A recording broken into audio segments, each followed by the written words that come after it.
Good Morning Show with Troy Torres is brought to you by 76 Circle K Guam.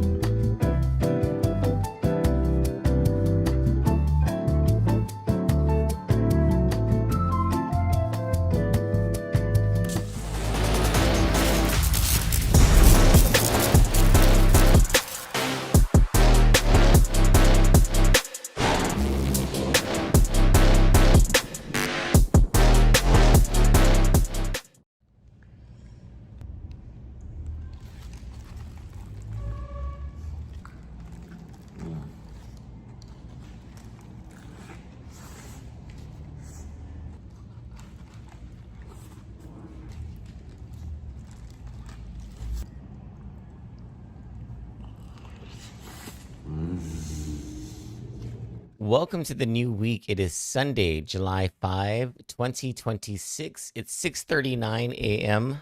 My name is Troy Torres. Welcome to the Sunday News Analysis. Of course, a more special Sunday News Analysis than normal. This is the first day of the week for Kandit, and there almost always is a morning show on Sunday and an evening show on Sunday as well, but this being a different type of Sunday because we're on the eve of Super Typhoon Bavi, hopefully making seafall, hopefully going over the Rota channel or the Tinian channel and not making landfall in either Rota or Guam. And according to our conversation last night with Landon Aydlett from the National Weather Service, the possibilities are lessening that Bavi will make a direct hit. Oh, goodness, do you see that power thing? I hope that didn't screw up the internet. That Bavi will make a direct hit over, the possibilities are weakening that Bavi will make a direct hit over Saipan or Tinian.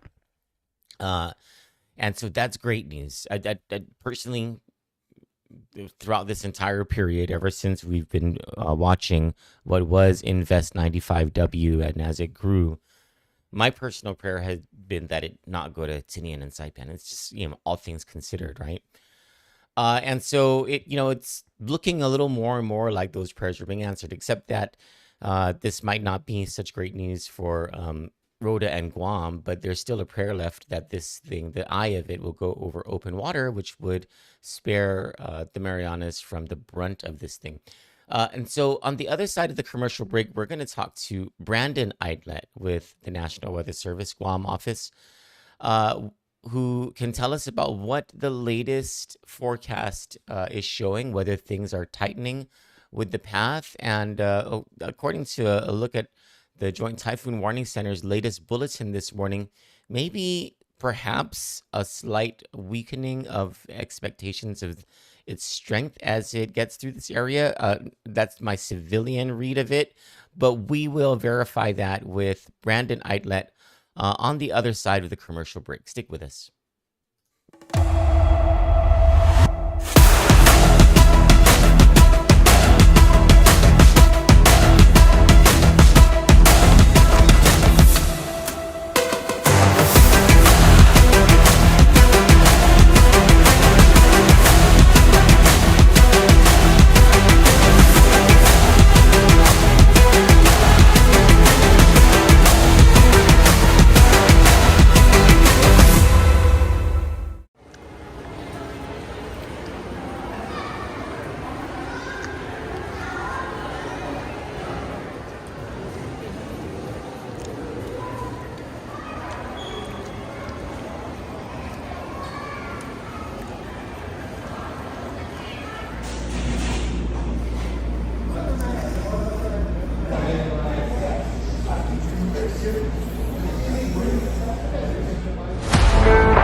I ate like a pig this weekend, and so all of those commercials with like the like all of that stuff, right, should not be alluring to me. But I looked at the Domino's. I was watching that Domino's thing with you, and now I want an extravaganza pizza on Shirley. hand tossed. Shirley is actually, she made pizza for breakfast, and I'm like, she's practically stuffing into my mouth right now.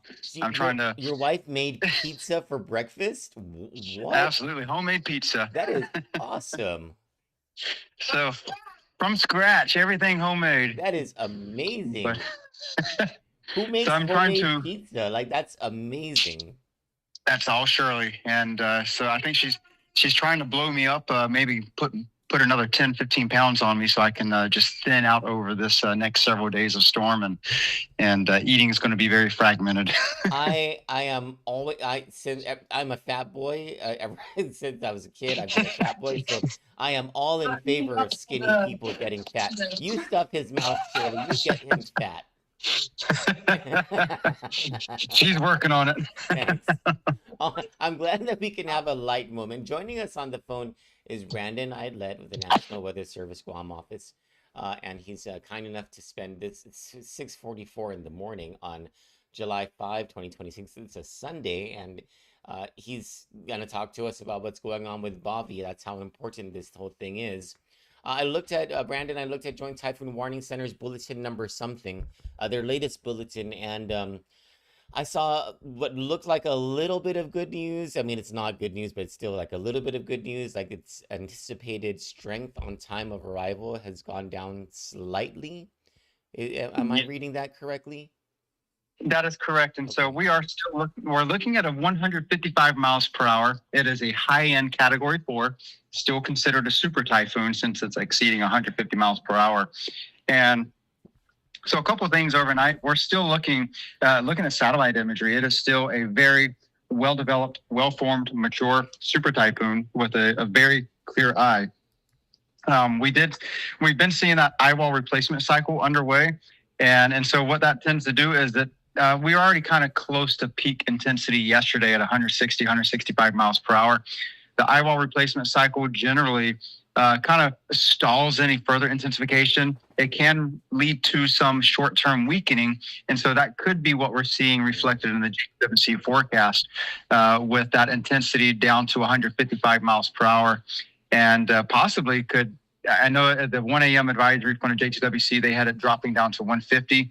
But with their forecast track that just came out, I see they're going to later on today, they're bumping it back up to about 160 miles per hour, just as it makes its final approach to the Marianas and then passes through sometime late Monday morning into midday Monday. So the timing is not too different. The overall prognosis of likely a Category 5 super typhoon remains pretty much steady state. This is one of those worst case scenarios for whoever's going to get these conditions, whoever's going to take the direct hit, is going to be one of those worst case scenarios that we really don't want to see. And yet at this point, we must anticipate that reality for the Marianas, somewhere in the Marianas. Well, let's talk about that summer. Let's talk about those whoever's, right? Because those whoever's are, I think everyone's hanging on to the whoever's right now. Well, first of all, good morning to everyone. I see everyone's good mornings on. I cannot see the chat on our YouTube simulcast. I'm very sorry about that. So if you are chatting there, and if you're saying anything, good morning to you all. I do see all the messages or all the comments on Facebook and Instagram. Good morning to you all, and thank you so much for joining us live. And those of you who will watch the replay, the whoever's. So JTWC's track is still maintaining at a direct passage over Rhoda. Is there any tightening of the predicted path of Bavi? Yes, there certainly is. And so overnight, we did see the motion started going a little bit north of west. And so that kind of signals that anticipated west-northwest turn we were talking about yesterday and also on Friday. Mm-hmm. Their latest motion is still a hair north of west, but it rounds to a generally westward motion. So we've seen that track bobble ever so slightly from just north of Rhoda to maybe 5 feet north of Rhoda. I mean, it's just that close. But in the essence of things, we're looking at the increasing likelihood of a direct hit for Rhoda. and we're still looking at a radius of 50 nautical miles of those typhoon force winds. So either side of the center of Super Typhoon Bavi, those typhoon force winds are expected to extend about 50 miles. Now, much closer to the center, those winds will significantly increase very quickly in a short distance. So very close to the eye and the innermost eye wall, that's where we're going to see the strongest winds. And then the farther away you get, those winds will decrease. And with that said, for Guam, we've been looking at northern Guam kind of being included within the outer edge of those Category 1 typhoon winds, and that's sustained at least 74 miles per hour. With such sustained winds, it is perfectly reasonable to expect we could see much stronger gusts of 95, 100, 105 miles per hour. And so that is what's going to really make things seem quite vicious for Guam. These winds will be overall stronger than what we experienced during Silaku. Looking at all the data during Typhoon Silaku back in April, Guam, the maximum winds I've been able to find were about 55 to 57 miles per hour, sustained with gusts up into the mid 80 mile per hour range. Those just short bursts of gust. Overall, we should be expecting to see stronger winds, 60 to 80 miles per hour sustained, and then the higher gust, particularly for northern Guam. So that's going to be the concern. Continue to finalize your preparations. I'm finalizing my preparations at home this morning. I'm dripping sweat trying to get everything taken care of with my wife. And then I'm going to head into the office very shortly. But finalize those preparations. Seek shelter if you are not in a concrete structure. These types of winds will be problematic for any type of wood or tin structure. And so make sure you have a safe place to go. Does any of this play out for you? Anita Relay says, North or South is useless to wish for. We should be wishing or praying for a fast forward speed away from all of our islands. That is correct. At this point, it's pretty much a foregone conclusion. All the model guidance, everything shows a passage through the lower Marianas that is centering somewhere between Rota and Tinian. There's still a little bit of chance for a little bobble, but now that we started making that turn to the west-northwest, we're seeing things fall into place as has been forecast by the Joint Typhoon Warning Center for the past several days. And so that lends to a very high confidence in the forecast track. Yes, there's going to be those little bobbles of the center eye of Super Typhoon Bavi. That's always the case. And we don't forecast impacts based on that potential because it's just modeling does not anticipate, cannot resolve such bobbles. And that could spell the difference between a slight shift near or just south of Rota, or it could go a little bit farther to the north of Rota. I would say at this point, the best case scenario is the center, the eye of Super Typhoon Bavi kind of splits the goalposts between Rota and Tinian and stays in open waters. That would keep the worst, the most vicious of the super typhoon winds over the waters, and then peripheral typhoon force and winds over Rota, Tinian, Saipan. But we don't plan on it, just plan on the worst case scenario because that is what we're facing as it's passing through the islands. But to be clear, where the eye goes would be significant for wherever it ends up, right? If the eye makes if it goes over the Rota Channel or the Tinian Channel, then we're spared. All of the islands are spared the brunt of it. But if it goes over any one of our islands, it's going to be catastrophic for that island, right? Absolutely. And at this point, with the intensity of this super typhoon, really, and it's going to be a very concerning situation for all of us. And so don't let your guard down. Right now, it's still too soon to kind of give any assurance that we're going to kind of escape the worst of it. But we still got another 24 to 36 hours till it is making its closest point of approach, passing through the island chain. And that's really set for a little bit after sunrise Monday that we see the center of Super Typhoon Bavi passing through the islands. And we're looking at probably the onset of tropical storm winds this evening. And then we're going to see those worsening winds, heavier torrential rain, burst of rain some flood concerns developing overnight tonight. And then we're going to see the worst conditions during the daytime hours Monday. Really a lot of tropical cyclones. I don't know why. It just seems like sometimes the worst conditions are in the overnight hours, and it just makes things all the more terrifying. And so in this case, we're looking to see the worst conditions during the daytime. And then things will still be pretty dangerous Monday night in the overnight hours, but improving in the overnight hours. It's a little bit less likely that we could see the eye over Guam, but still, like I said, these little shifts, short period shifts, are unpredictable. We're going to be watching for that with the satellite and radar imagery, and probably at some point we could be issuing that rarely issued extreme wind warning that the Weather Service does issue for any location anticipated to receive Category 3, 4, or 5 typhoon force winds in the ensuing several hours. So we're going to be watching that overnight, and that could become an issue for Rhoda, and that's going to be the big concern. If it makes a direct overpass of Rhoda, they're going to get the calm eye. It is not the end of the storm, and we have found ourselves having the same conversation with Senlaku, with Mawar, and just anybody listening should stay inside. Do not go outside, because once the backside of the eye comes, the winds will be in the opposite direction, and it's going to ramp up extremely fast. And if you're outside, if you're down the street walking around, you're going to be caught in it, and tons of flying debris, and it's going to be absolutely dangerous to deadly. Are the people of Saipan and Tinian out of the woods for a direct passage? I'm not going to call that just yet. The trends having really indicating a passage near or just north of Rhoda.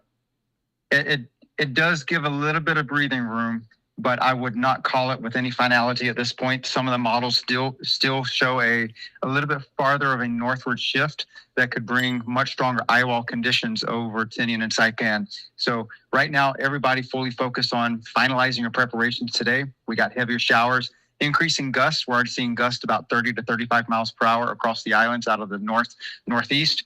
Those showers are going to steadily come through very quickly, bringing much stronger wind. So rush to completion all preparations. Be ready to be in a shelter by this evening. Georgia Areola asks, can Bavi still turn north-northwest? There's not much support in the model guidance for such a steep right-hand turn, but sometimes in the realm of these little bobbles, we saw that with Typhoon Mawar, that it made a little bit of a longer northward push before turning left and westward over northern Guam. So certainly these short periodic motions can exist and spells a significant change in impacts. And so right now, that's why we're really talking about everybody preparing for the worst case scenario. When we look at that white arrow cone, that track graphic, Guam, Rhoda, Tina, Saipan are still all within that cone. And so what that represents is where there's still the potential for the center of the super typhoon to pass over that area 2 out of 3 times. So Guam, Tinian, Saipan are still within that 66% chance of a direct overpass likelihood. So don't breathe yet. These trends are starting to lock in, but we're still not out of the woods yet. We're still looking at the least strong tropical storm conditions for Guam. That is 60 to 80 mile per hour winds. Category 1 typhoon conditions over Guam. And the same thing for Tinian and Saipan. Any little shift will bring much stronger conditions. Have you or Landon or anyone at NWS made a recommendation to Governor Leon Guerrero and Governor Apatang as to when they might want to call Condition of Readiness 1 and Typhoon Condition 1 for Guam and the CNMI respectively? There's been some communication in the back channels with the governors. And so I wouldn't be surprised. There's going to be some information coming out of the governor's offices and out of the emergency management offices later on this morning. putting out the full details on that and the timing. And but right now, I think we're still. Landon is working with those offices now with the latest information from the 7 a.m. bulletin from J2WC, providing some updated timing. And so information will be forthcoming from the JIC and the Homeland Security Emergency Office up on Saipan. I'm only asking because a lot of my church friends are wondering whether there will be mass today because the archdiocese and I believe even the diocese of Chalon-Canoa call things off at the call of Condition of Readiness 1 and Condition 1, which, by the way, I need to remind everybody that there is a difference in the call signs between Guam and the Sinai. We have different, what do you call those? Readiness Yes. alerts. On Guam, Yep, it's called a correct. condition of readiness, and in the CNMI, they use what Guam used to use, which is the tropical storm versus typhoon readiness protocol. So there's in the CNMI there is the tropical storm condition 1, 2, 3. And typhoon condition 1, 2, and 3. In Guam, it's just a condition of readiness 1, 2, 3, or 4. Correct. And so that is very important. There's a lot of information flying through, a lot of descriptions. And so whichever island that you are on, make sure you know exactly what those conditions are referring to. And even for the military side, there's some specific nuance on the military side. Yes. So make sure you're always paying attention very closely to the direct wording and the descriptions.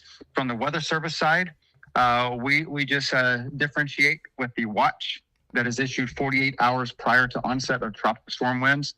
And then we issue the warning, which we issued yesterday afternoon, and we continue to be in a warning. We will not elevate any further from the typhoon warning. We just start putting into our forecast the specific timing of the wind increase, the peak winds, and then the lowering of wind speeds and the cessation of those tropical storm or typhoon winds. Brandon, I'm sorry. Can you stand by? I need to shut off this alarm. Hold on, stand by.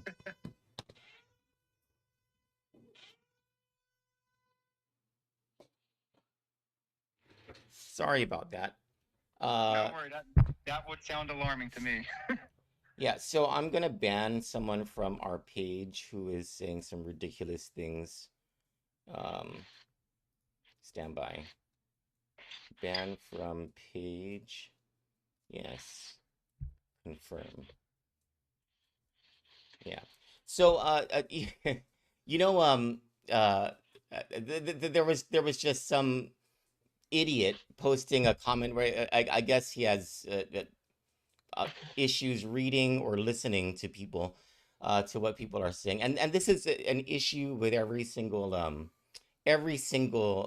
major weather event that we've gone through for decades, which is stupid people. There are just stupid people who exist who, for whatever reason, whether it's because they don't know how to read or they don't know how to listen, extrapolate different things from these forecasts, and then because they don't know how to read or they don't know how to listen, when something bad happens to them or when they're unprepared for a weather event, they end up blaming the government or they blame the National Weather Service when the entire time, Brandon, for as long as I've been involved with these weather events, whether it was when I was in the government as a Joint Information Coordinator for Governor Calvo, or on this side when in the news, in working with you and Landon and Chip Guard, you guys have, in my memory of things, never been wrong about any major forecast. And so whenever I see people saying that you guys are not providing the right information, I want to tell them, hey, you know what? It would have been very useful if your parents taught you to pay attention in school when they were teaching that thing called reading, because your illiteracy is really showing right now. If you really pay attention, if you read beyond a headline or beyond the first sentence, and you listen to what the National Weather Service is saying, you're going to be prepared as far as you can be for this storm. And so whenever I see that BS on our page, I ban these people. They serve no useful purpose to society, and all they're doing is dragging the rest of us down. Thank you for those great words, Troy. And I will say this: the communications strategy for weather hazards has changed significantly. It has evolved so much in the past 10 years, and so it is really, there's a lot of catering that has to be done for the social media format, and that changes the way we have communicated, where we put our stuff on our webpage. Sometimes it's very long-winded text, and so it requires users to look at the long text. And when I print it out, sometimes they can be 7 or 8 pages. It is long. That's where Control F on a computer works out great. And so right now, every 6 hours, we're putting out island-specific conditions, expectancies, expected conditions, and timing. So there's a breakdown in addition to the day and night forecast that we're issuing for the coastal waters, for the islands. And we're always trying to evolve and improve how we communicate this. It's the product of what you see in our Facebook Lives, as we're trying to make better color coordinated graphics to better make important details pop out. We're trying to make it plain language. And so we are always open for suggestions. If what we think, we're scientists. What is scientific jargon can become so commonplace to meteorologists and those of us in the National Weather Service. And whereas common sense to us, we've got to remember not everybody is scientifically trained. Not everybody thinks like we do. And so that's where we're trying to make things more user-friendly, end-user-friendly for that reason. And even sometimes we might still miss the mark. We might not be all the way there. And so we are always open to suggestions. What can we do better? How can we better communicate? Does it make sense, the terminology we're using? And so that's what we're always trying to find. We want to find that sweet spot of just excellent communication. But the other thing is when we have increasing stakes, when there's increasing personal island risk for weather hazards, it does require each person to take that time to fully focus on what they're looking at, understanding the graphics. There's a lot of information in the forecast track graphics, and it does take a few minutes to really look at it, read it, reread that legend, find out exactly what it means, and break away from any other distraction just for a couple of minutes to look at, understand what it means to you, exactly where you are. In a situation like this, and thank you for bringing up that you're a scientist, because science is important. In a situation like this, we have a duty, at least on the news side, to moderate not just the interviews, but also because of the ability for people to comment, we have a responsibility to moderate the comments as well. And if people are in a situation like this, are spewing wrong information or helping others to lose confidence in the right information, we have a duty to remove things like that and to basically remove people from the page, because we're coming up against a dangerous time, and information is critical and urgent. Absolutely. And I like to think that all media sources, and even in our page, we really focus, we embed ourselves in the truth and the latest scientifically appropriate and correct information. And that is what we're going to be pushing out to the public. Sometimes there might be a miscommunication. We have a brain fart once in a while. We mistype something, sure, and we want to catch that immediately. And so I want to thank all the users, all the readers, all the listeners that when you do send in those comments, whether there's a small mistake somewhere or you have a legitimate consideration or maybe a suggestion, thank you so much. That helps sharpen the sword that we try to keep very sharp so we can keep our communication top-notch, reliable, and just easy to use by all levels of the community. That's sorry, I apologize to everybody for going off track there. That triggers me. I know you guys can defend yourselves, but it's not about defending you and Landon and National Weather Service. It's about helping our audiences to understand that this information has been for decades highly reliable, and helping our audience to understand that they can have confidence in what you guys are saying. And so Just to bring this all back, uh, that confidence coming from you guys is increasing of a super typhoon coming through our area tomorrow morning, as forecasted the past several days. Maybe late morning, maybe mid morning, kind of depends on the speed, right? Hmm. It's looking like a passage at 160 miles per hour, which would be a category 5. It could be less, it could be more, right? Correct. And in the grand scheme of things, what's the difference in damage potential from 150 versus 160 miles per hour? It's just going to be bad. Well, I don't know. I don't think I've ever experienced a storm of that intensity as it came over Guam. I think Pongsono was the strongest I'd ever gone through. I wasn't alive during Super Typhoon Karen, so I don't know what a 160 mile per hour storm is like. Um, Yeah. yeah, And this is how close we are. Super Typhoon Karen, to my knowledge, remains the strongest that has directly impacted Guam. And and so this system, if it were just to make a 45 mile drop southward, that could be the new benchmark for Guam. We're that close to it. Um, and that's just what it is. This is the risk that we have any year, every year in the West Pacific.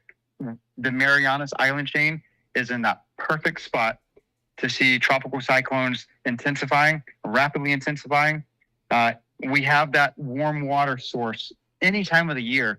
That is why we do not have just a typhoon season in the summer and fall months. We can have typhoons any time of year, and we've seen it in the historical database. well, one of our strongest was around this time in 2002. It's a Typhoon Chatan. Correct. And so uh, we're known for that area. That's the Marianas. That's the bragging rights. However sad and negative that is, it is a bragging rights that we are in the Typhoon Alley, and it's just a reality for where we are.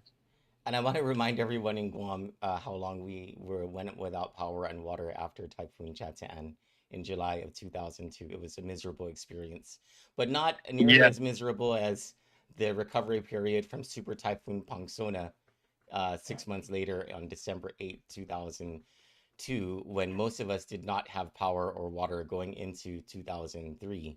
Um, absolutely. the other takeaway from our interview this morning, or from your forecast this morning, is that while it is still possible for Bavi to make a direct hit over Guam, Tinian, or Saipan, the likelihood is diminishing for a direct passage over Saipan and Tinian.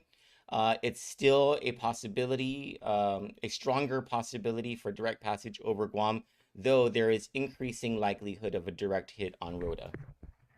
Correct. And so that's just where the track and the model guidance is really starting to, is continuing to center on. We're not out of the woods. I would not breathe easier yet.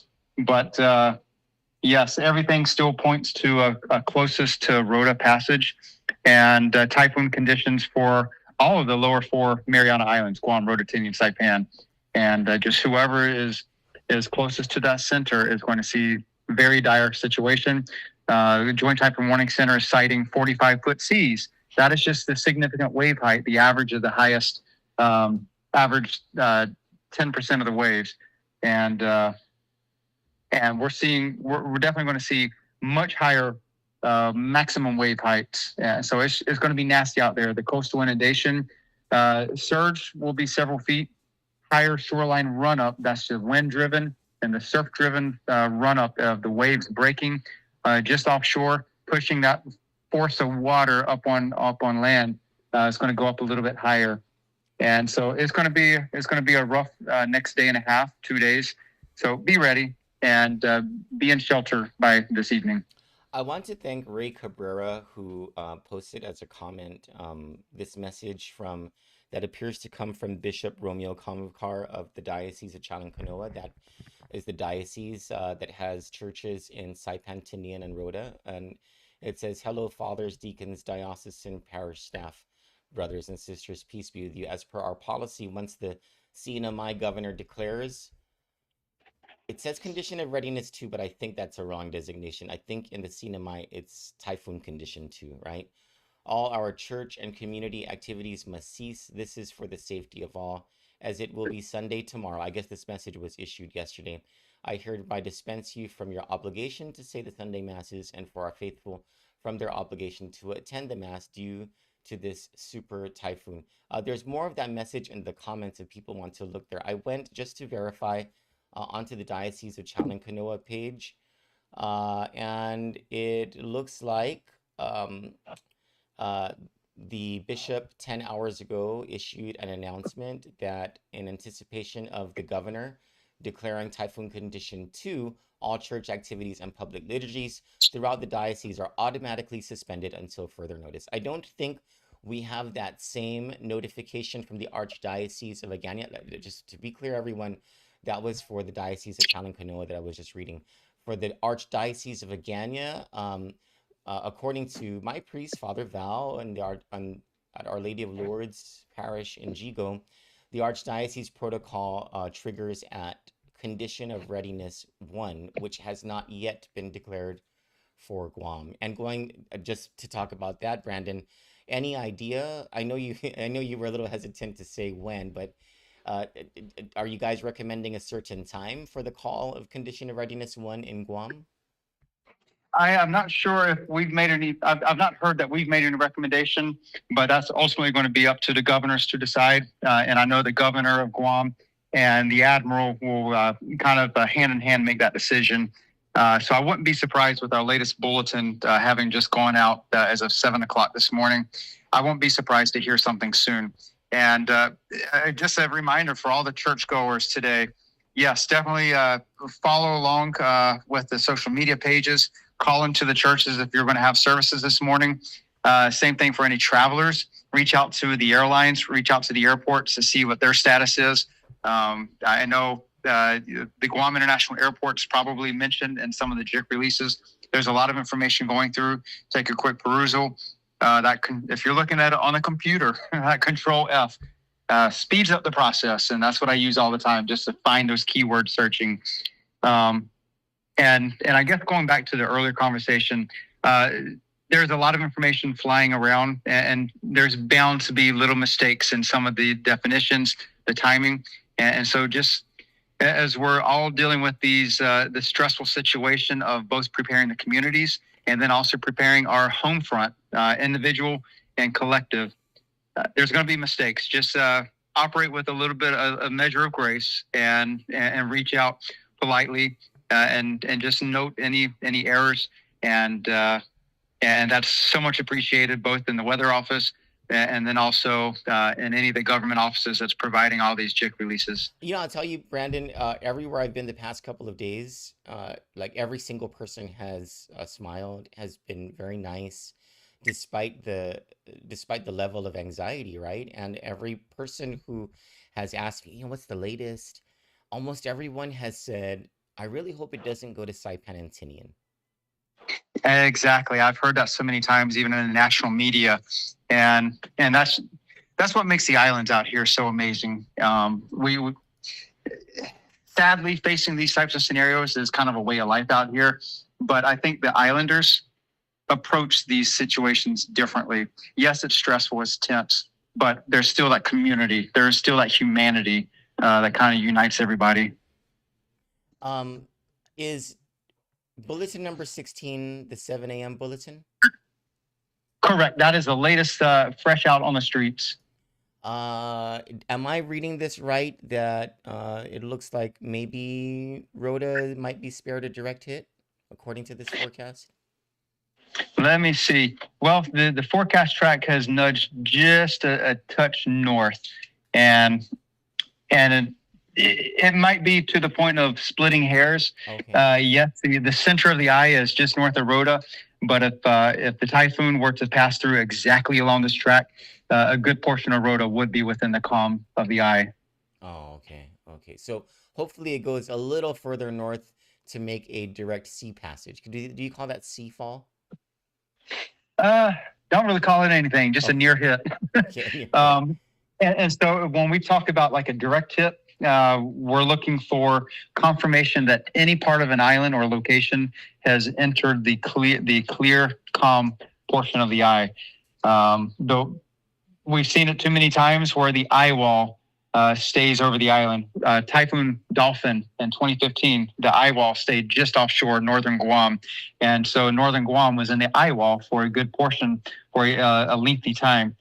Rhoda was just outside the inner eye wall of Senlaku, but Tinian Saipan got the calm eye, and then also the eye wall before and after passage of the calm eye. The current, according to this latest, the 7 a.m. bulletin from Joint Typhoon Warning Center, Bavi was located at 12.7 north, 149.6 east, and it's at 6 knots per hour. So this is the slowest that it's been, huh? Yes, and so that was the number 16. And so right now we are looking at a 7 mile per hour west motion. And so it has slowed down, but it often does slow down when we see a tropical cyclone make a gradual turn. That happened with Mawar. It happened with Senlaku. And so as it approaches the Marianas, we do anticipate a slight speeding up of the forward speed to where it should be passing through at about 10 to 12 miles per hour coming through the islands. And it's located approximately, I don't know how to do the translation here, but 295 nautical miles east of Naval Station Guam. Yes, and let me pull up the latest public advisory that we've just issued. Right now, our 16th advisory for 8 p.m. or 8 a.m. is not issued yet. That's going to go out within the next 40 minutes. But as of 5 o'clock this morning, we are looking at 330 miles east of Guam. Oh. And about 310 miles southeast of Saipan. Okay. Oh, so it's pretty darn close to us. Does this still hold that we're going to see the heavier rains and winds tonight, or is it going to come sooner? We're going to start seeing those. We're already seeing some pretty good showers come across the islands. Heavy short burst of rainfall, strong gust, and that's just going to start increasing in frequency as we head into the midday and afternoon hours. So be ready, and that's why you really want to get your outdoor preparations completed this morning. Bon and Din Rogolofoy, I hope I said your name correctly. I'm so sorry if I did not ask. Curious, other than knowing about the weather, any technology that can help prevent such storms? Boy, that's a good question. I was just doing some background reading on some typhoon dynamics, and years back in the 1950s and 60s, there was a research project that sought to try to weaken tropical cyclones, and this is in the 50s and the 60s, I believe, and so they were trying to do cloud seeding to try to put silver iodide into the supercooled water vapor droplets and the clouds surrounding within a hurricane. The idea was that supercooled droplets would kind of create more rainfall, rain itself out, create drying, and that would overall weaken a hurricane. This research eventually led to a better understanding of eye wall replacement cycles, and that's when they started to learn that this process naturally happens when you have a inner eye and then a second eye start to form, chokes out the inner eye, and then you get that eye wall replacement cycle. At that point, they stopped the research because it's already naturally occurring, and it did not result in the overall weakening of a tropical cyclone. And so just interesting things like that. There's a lot of sci-fi stuff about, I've heard of bombing typhoons, hurricanes, and there's a lot of stuff out there, but we're talking about storm systems, circulations that are hundreds of miles across, and right now there's no way to control it. There's no way to weaken it. There's a lot of thoughts, but nothing that is practical. Yeah, thank you for explaining that. Brandon, you if you want to see, well, first, very nice comments about you and your brother, but also conversations going on our Facebook live stream, at least. People talking about their memories of Super Typhoon Karen. Super Typhoon Karen, their memories of Typhoon Pamela. They're even asking questions about that. You might want to take a look at the comments when we're done with this thing. Absolutely. And that's important. Sometimes I think the human memory can have a recency bias. Wow, we've not had a storm as strong as this one. It's not been as hot as it was today. It's not been as humid. It's not been as dry as it is today. But that's where we really like to try to look at the climatology. We look at the past storms. And then Landon had a graphic yesterday that we showed in the Facebook Live, looking at past Category 5 typhoons that have been within 150 miles of Rota. Typhoon Mawar was a Category 5 as it approached, and as it exited the Marianas, it was a Category 4 as it passed closest to Guam. But it was still a Category 5 intensity storm within 150 miles of Rota. And there's been quite a few Category 5s, but really the 1990s, the 80s, and prior decades saw a lot of Category 5s. We've been a little bit lower in the 2000s to 2010s. And so there are some indications that the 2020s, especially in the past couple of years, could be a little bit more reflective of the 90s and the 80s. And we've seen, you talk to any longtime resident, and they're always looking back on those typhoons of the 80s, of the 90s, and some of those notables. There was a lot of them. Yeah, I feel battle ready because of our experience in the 90s, especially, and the late 80s. That's how old I am, us Generation X people, right? Yep. But I'm definitely more informed because of the technology and the information and the Aydletts and the chip guards of the 2020s and the 2000s. Absolutely. Yeah. And we've got a lot of new staff at the weather office now. We've had a lot of retirements in the past 5 years. Longtime forecasters that just kind of hit that age and ready to retire, going to the wonderful life of retirement. We've got a lot of new people, new faces in the office. And so we're training them as hard as we can, but with some of them with less than a year, actually quite a few of them with less than a year of experience. This year is going to be teaching a lot of stuff, firsthand knowledge. We're going to be working on that training, communication, and in due time, within our Facebook Lives and other interviews and stuff, you're going to start seeing some new faces. And so we've got the new generation coming in. Landon and myself, we're becoming the old people in the office. We're becoming the chip guard. But we still got a number of years left on us, and we're going to get those new faces out there. And 2026 is going to provide a lot of lessons and a lot of learning opportunities. Sadly, we hate getting them firsthand, but this is the Marianas, this is the West Pacific, and we take it as it comes. Well, once this event is done, I'm going to be calling you and Landon to ask about stuff that's trailing, at least in the Google DeepMind models. Riva L asks a great question for you, Brandon. Oh, Riva, this is Brandon, Landon's twin brother, who I'm talking to, just FYI. She says, Zoom Earth leaves Saipan out from the cone. What does that mean? So I'm assuming that would be the white cone. And so that's one of the forecast track graphics. The latest one, let me see if I've got it on my webpage at the National Weather Service page. Yes, Saipan is just outside that border. So that does give a little bit of room for breathing, but still not completely. Is this a new cone? This is a new cone that just came up? Yes, as of 7 o'clock this morning. Okay. And again, just a reminder, that cone reflects where 2 out of 3 times, 66% of the time, the center stays within that area. There's still a 33% chance the center could bob outside of that. It's looking less likely. The models don't show much of a potential for that much of a shift, but that's just the center. The impacts, the strong winds, the torrential rains extend well away from the center. So even though that cone bisects Tinian and Saipan, Tinian is inside it, Saipan is mostly just outside of it. Those impacts will extend a good several hundred miles away from the center of the storm, wherever that is. GJR Mans is asking one of those smart people questions, because I say that because I know that I'm not going to understand the answer, so I'm just going to ask the question, and you go for it, okay? How is the ocean going to behave as the storm approaches and passes?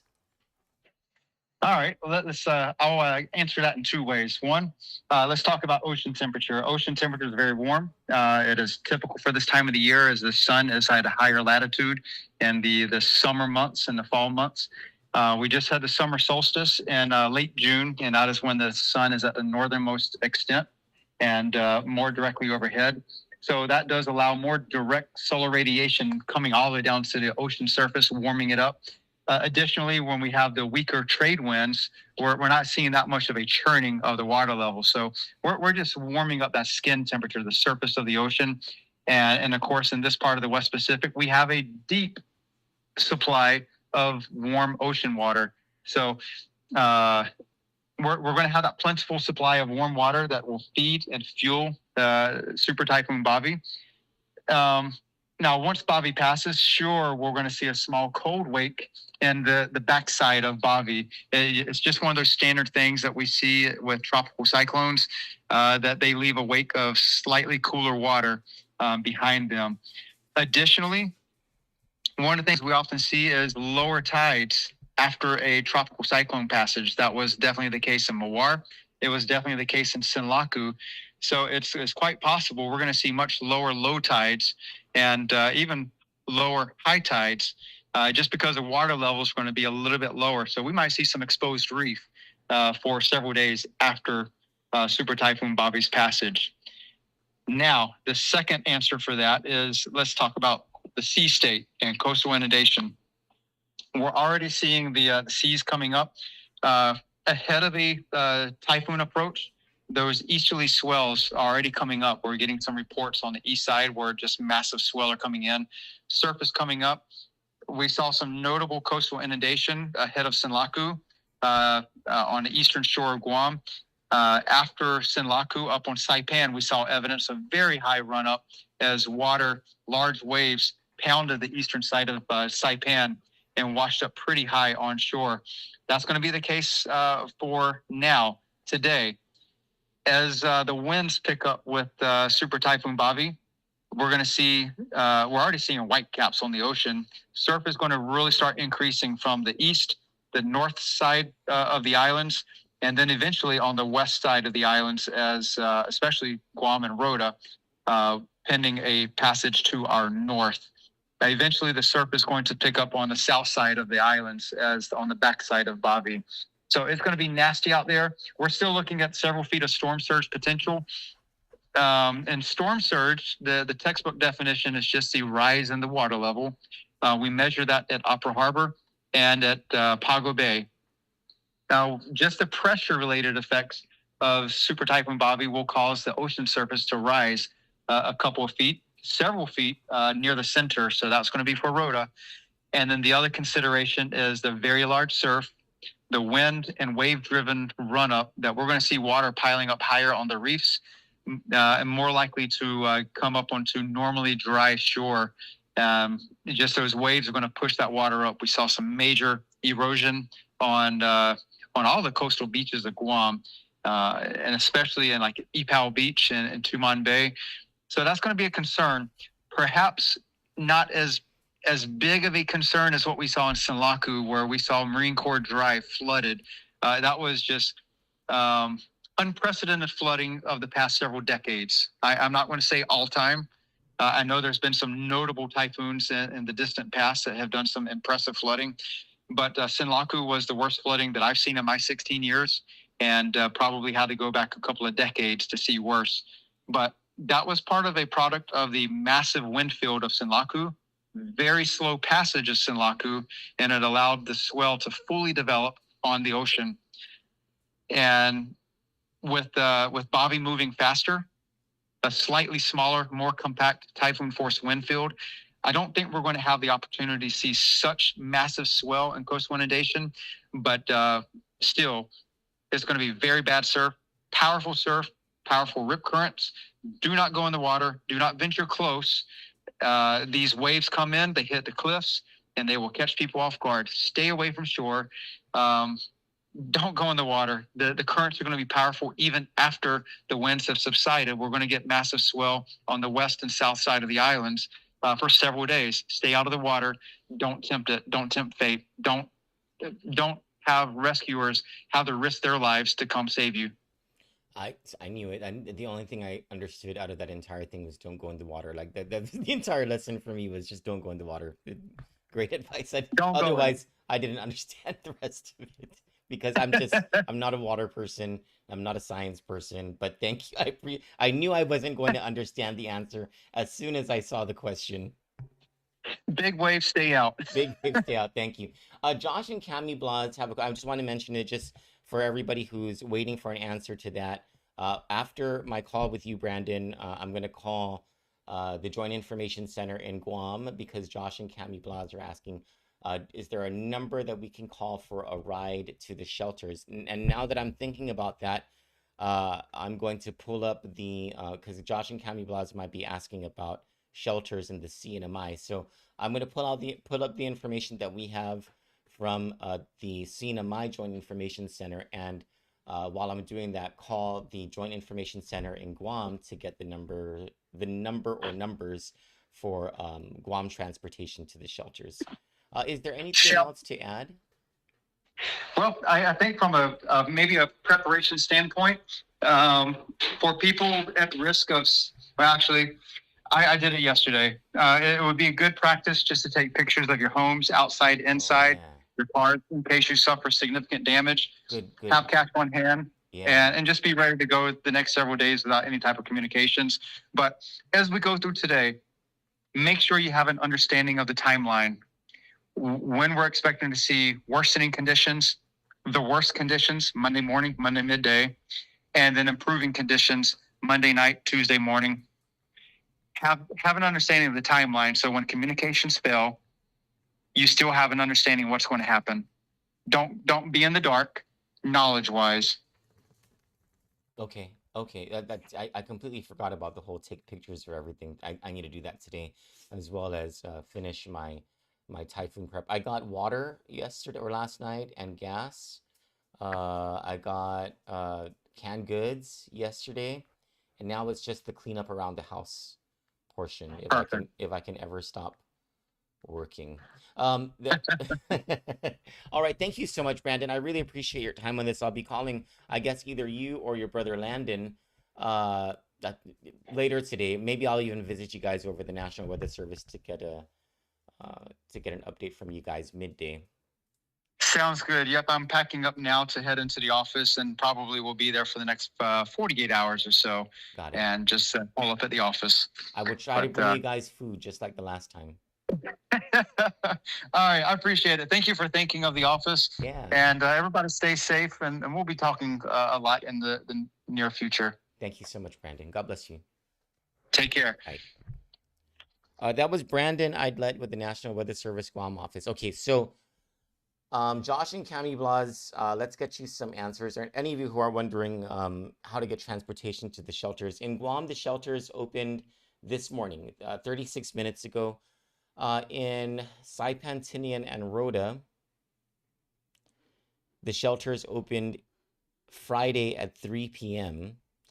And according to information from the Joint Information Center, the Saipan shelters include Cagman High School, Marianas High School, Coblerville Elementary School. In Tinian, they include Tinian Head Start and Tinian Elementary School. In Rota, the Dr. Rita Hokug Inos Junior Senior High School and the Rota Office of Aging.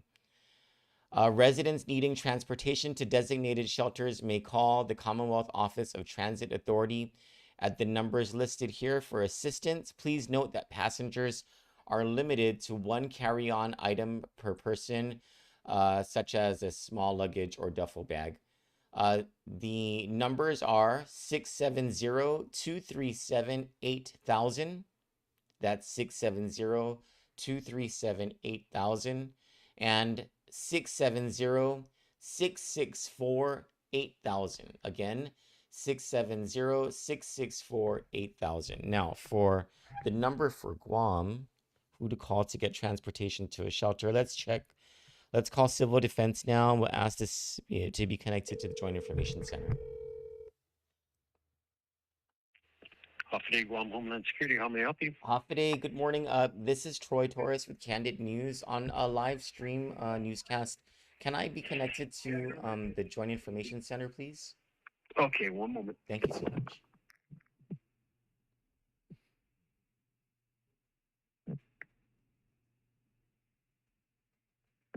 Oh, hi, Auntie Marianne.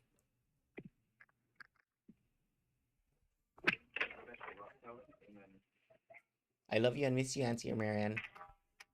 Tell Fidel I said hi. Oh my gosh, I hate that. I hate the whole music so much.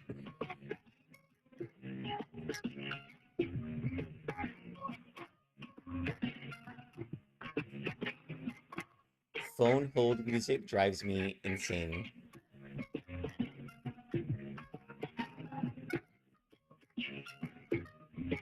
Dave Duenas makes a great point. Time is now to reach out to family, friends, neighbors if they may need assistance while we have a small window until the winds pick up.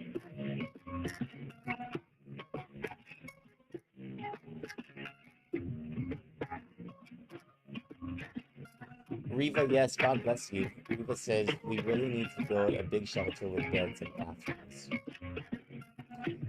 Aaron, it is still possible for a direct hit over Guam. It is becoming less likely of a direct hit over Saipan Tinian. As of now, according to Brandon Aydlett, there is an increasing likelihood of a direct hit on Rhoda. But that doesn't mean that that's exactly what's going to happen, Aaron. This thing could still venture south to Guam, and it could go north. There's an outside likelihood or an outside chance of it going as north as Saipantinian, but it's still possible. Hubert, their mass will continue in Chico, according to Father Val Rodriguez, until and unless condition of readiness 1 is called, or the weather is so bad that Father Val has to call it off. So as far as I know, the 8 a.m. Mass is still happening. The 10 a.m. Mass is still happening. I think we're just kind of waiting. Condition of readiness 1 might be called prior to the 1 p.m. Mass, but it's just a wait and see sort of thing.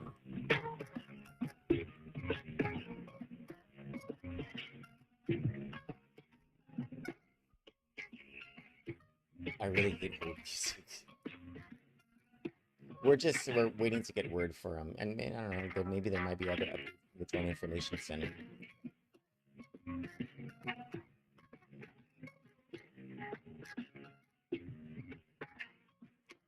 While we're waiting, let me try to find the news release from the Joint Information. Oh wait. Oh. Okay, let's see. So in the news release from the Joint Information Center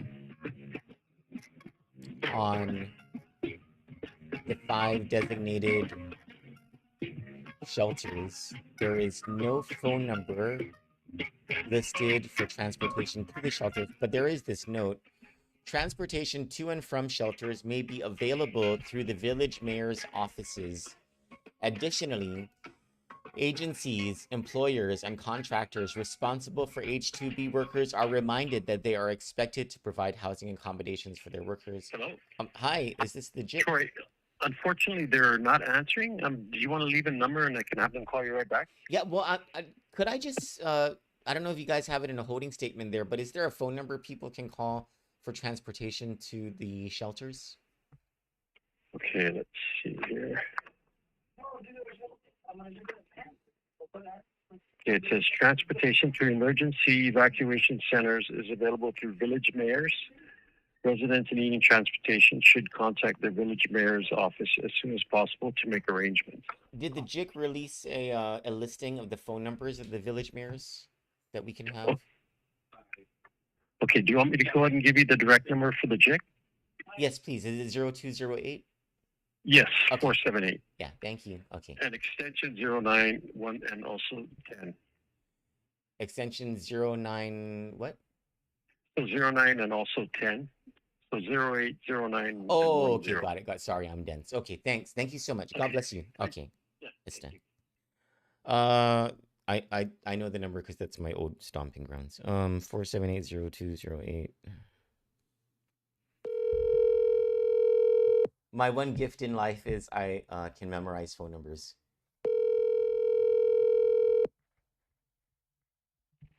Buenas and Hoppity. This is Damon Michael from the Joint Information Center. Hi, Damon. This is Troy Torres with Kandit News on live stream with our newscast this morning. Good morning. Hey, good morning, Troy. How can I help you, man? Is there a our someone in our audience is asking about how they or who what number they can call for transportation to a shelter, and I noticed on your release you say that that transportation can be provided through the village mayor's offices. Can we get a listing of the phone numbers of the mayor's offices so that we can publish that for our audiences? Yeah, I can definitely. We're going to be updating a couple of the Joint Information Center releases, so I can probably get that from the MCOG rack. It might take a couple of minutes, but I'll definitely see if I can get that for you. And then maybe I could text it to you, and then you can share with your listeners if that's okay. Yes, please. Thank you. Thank you, Damon. Yeah, no problem. Is there anything new that we just got off the phone with Brandon Aydlett? I don't think there's going to be anything new beyond that, right?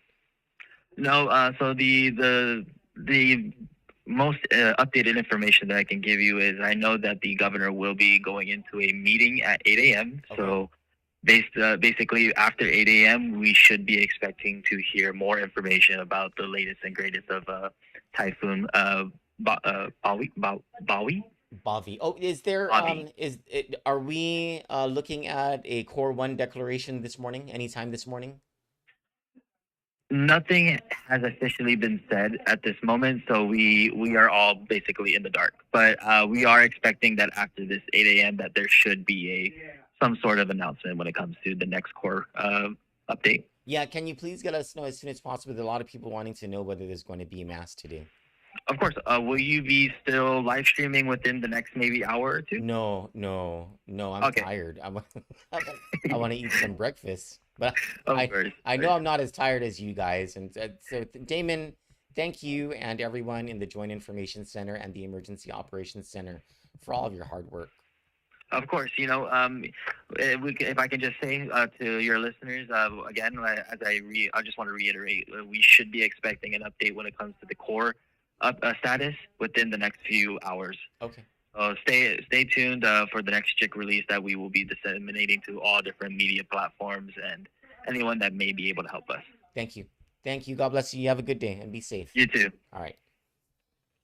That was Damon Borja. He's the PIO for the Department of Education. But how it works during an emergency activation is the several public, not all of them do this. And when I was over in the governor's office, there were a couple of holdouts who were very stubborn. But anyway, all of the PIOs are supposed to, according to the protocols, consolidate resources, as in move their butts into the Joint Information Center, and they provide it's not just a government of Guam-wide, it is a island-wide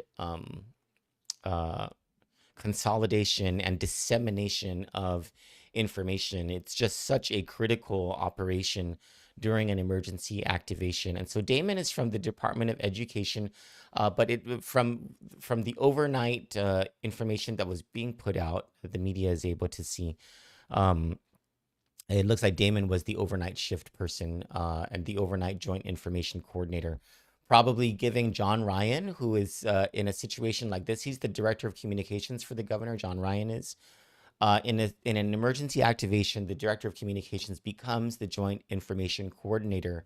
But he's got to sleep sometimes, and there's a bunker at Civil Defense. He could have stayed there. When I was there, I would sleep underneath one of the desks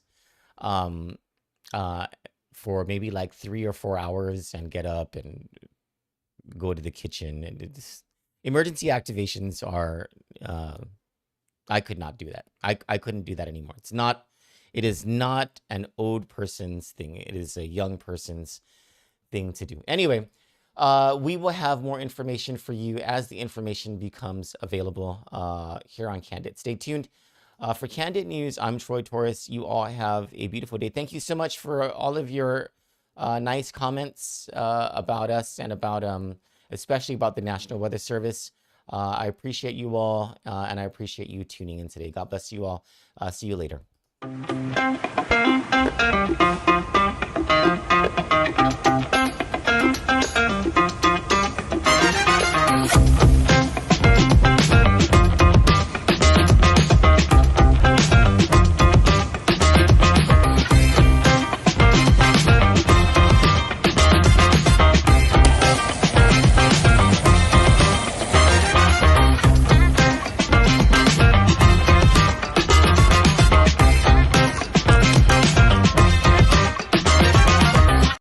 You asked, we delivered.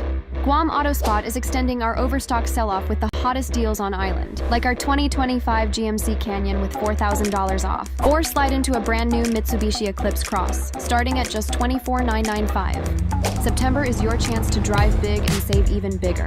Visit us today or get pre-approved online at guamautospot.com or call 478-AUTO. Guam Autospot, where the savings never stop.